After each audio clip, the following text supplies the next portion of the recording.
Yung kasalanan sa pera. Yung magnakaw ang pare. Yung maging mukhang pera ang pare.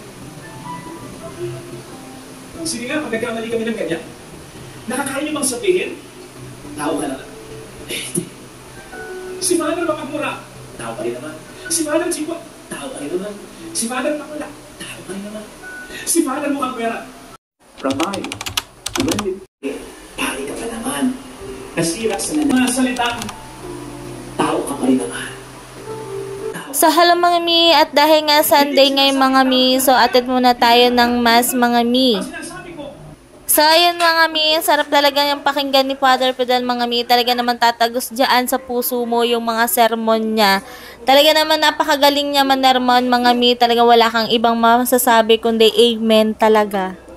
After nga namin magsimba mga mi, lulutuin ko naman tong tanghalian namin. Ito na lang yung ulam namin mga mi, at wala na talaga akong ibang maisip na ulam mga mi. At dahil ka meron ako nitong air fryer ng Simplas mga mi, syempre hindi tayo magpapahuli, kailangan ginagamit natin to mga mi. Akala ko nga display lang to. Char.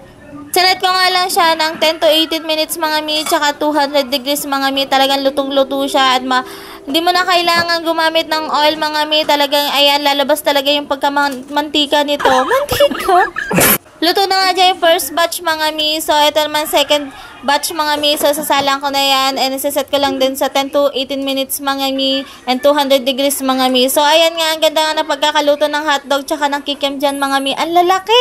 So kitang-kita mo talaga. Ayan yung oil na labas niya mga mi. Hindi na ako naglagay ng oil dyan. Ayan talagang ang ganda, sulit talaga. At tsaka masarap ang pagkakaluto. Masarap. Masarap kasi hindi ka naman sosobrahan sa oil mga may, kasi less oil nga, di ba? So ayan na nga mga may, kakain na nga kami. So tara mga may, kain tayo. So sigurado matatakam ko na naman kayo sa pagkain ko ng hotdog tsaka kikiam. Yan talaga ang tandem nila mga may. Ang sasarap talaga. O ayan mga may, alam ko talaga narinig nyo naman pagkakabulog ko mga may. Wala na talaga ako magagawa doon mga may. So kung gusto nyo din ng air fryer ka mga may, lalagay ko ang link sa comment section tsaka dyan sa yellow basket. Kinagabihan nga dyan mga mi, yan, pinaplansya ko na yung mga uniform niya dyan. Talaga namang ang bilis lang talaga ng araw kasi bukas Monday na naman, pasokan na naman ng mga Junakis natin. Yun lang muna, good night!